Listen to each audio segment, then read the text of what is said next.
नमस्कार दोस्तों, आप सभी लोगों का स्वागत है आपके अपने YouTube channel legal advisor AM में, जहां हम सभी लोग लॉज और बाय लॉज पर चर्चा करते हैं। आपसे निवेदन है कि चैनल को लाइक, शेयर, सब्सक्राइब अवश्य करें। कमेंट में अपनी राय जरूर दें। आज इस वीडियो के माध्यम से हम लोग UAPA act, unlawful activities prevention act 1967 की स्टडी शुरू कर रहे हैं। और आज हम लोग सेक्शन 1 और सेक्शन 2 का अध्ययन करेंगे और देखेंगे कि UAPA एक्ट 1967 के फर्स्ट 2 सेक्शंस में क्या प्रोविजंस किए गए हैं। जैसा कि हम सभी लोग जानते हैं कि कोई भी एक्ट होता है, कोई भी एक्ट बनता है तो उसका जो पहला सेक्शन होता है, उस पहले सेक्शन में उसके नाम, विस्तार और उसके एप्लीकेशन के संदर्भ में व्याख्या की जाती है। तो section 1 of UAPA act also provided the provisions for short title, extent and application. This act may be called the Unlawful Activities Prevention Act 1967। जैसा कि मैंने आपको बताया कि इस एक्ट को unlawful activities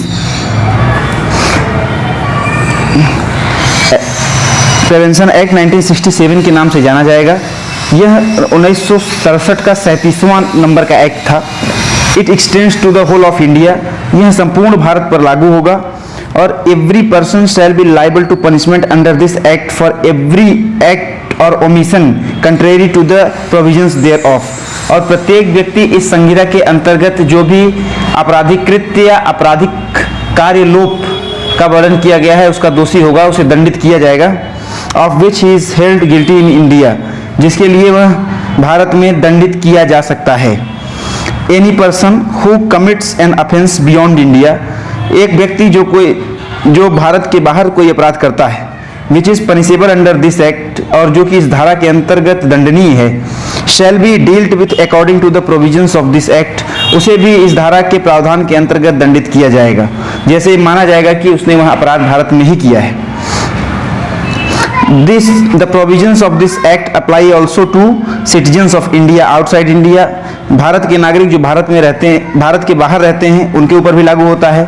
Persons in the service of the government wherever they may be, जो भारत सरकार की सेवाओं में है, सरकारी सेवाओं में है, वो कहीं भी पदस्थ हों, कोई फर्क नहीं पड़ता है।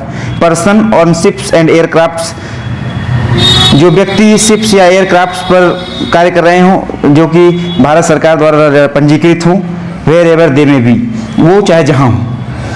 ये जो UAPA एक्ट 1967 है, ये उन सभी लोगों पर लागू होता है। अब इसका सेक्शन जो 2 है वो डेफिनेशन क्लॉज है, जिसमें जो प्रमुख वर्ड्स इसमें यूज़ किए गए हैं, लीगल टर्म्स यूज़ किए गए हैं, उनकी व्याख्या की गई है शॉर्ट और सरल शब्दों में।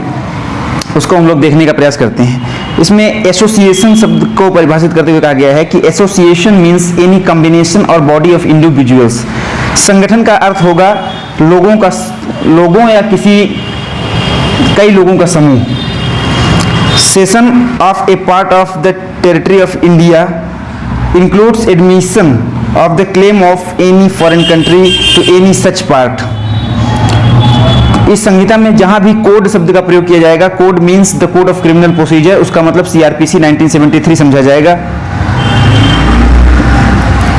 कोर्ट का प्रयोग जहां किया गया है, court means a criminal court having jurisdiction under the code to try offence under this act. Designated authority means such officer of the central government not below the rank of joint secretary to that government, or such officer of the state government not below the rank of secretary to that government, as the case may be, as may be specified by the central government or the state government by notification published in the official gazette.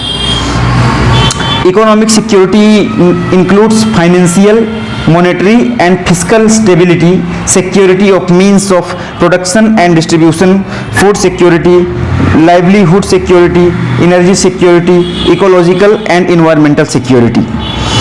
Order means the prevention and suppression of terrorism, implementation of Security Council Resolution Order 2007 as may be amended from time to time. Person includes an individual, a company, a firm, an organization or an association of person or a body of individuals, whether incorporated or not.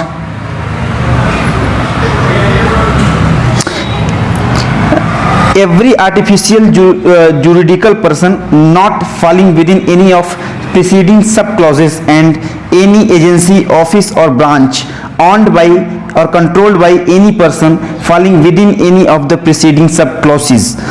Prescribed means prescribed by rules made under this act. Proceeds of terrorism means all kind of properties which have been derived or obtained from commission of any terrorist act or have been acquired through funds traceable to a terrorist act in respective of person in whose name such proceeds are standing or in whose possession they are found, or any property which is being used or is intended to be used for a terrorist act or for the purpose of an individual terrorist or a terrorist gang or terrorist organization. Property means property and assets of every description, whether corporeal or incorporeal, movable or immovable, tangible or intangible, and legal documents, deeds and instruments in any form, including but not limited to electronic or digital, evidencing title to or interest in such property or assets by means of bank credits, travelers checks, bank checks, money orders, shares, securities, bonds, drafts, letter of credits, cash and bank account, including fund, however acquired. Schedule means the schedule to this act.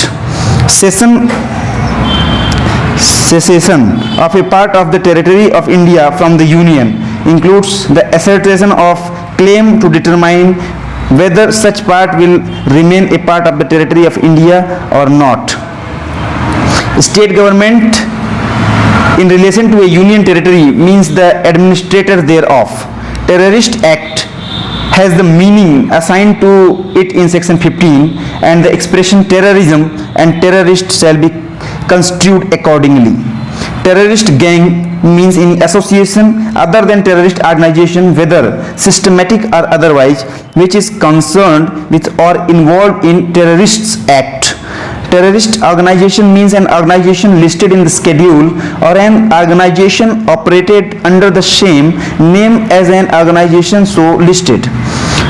Unlawful activity in relation to an individual or association means any action taken by such individual or association, whether by committing an act or by words either spoken or written, or by signs or by visible representation or otherwise, which is intended or supports any claim to bring about on any ground whatsoever the cession of a part of the territory of India or the succession of a part of the territory of India from the Union, or which incites an individual or groups of individuals to bring about such cession or secession, or which disclaims, question, disrupts or is intended to disrupt the sovereignty and territorial integrity of India, which causes or is intended to cause disaffection against India.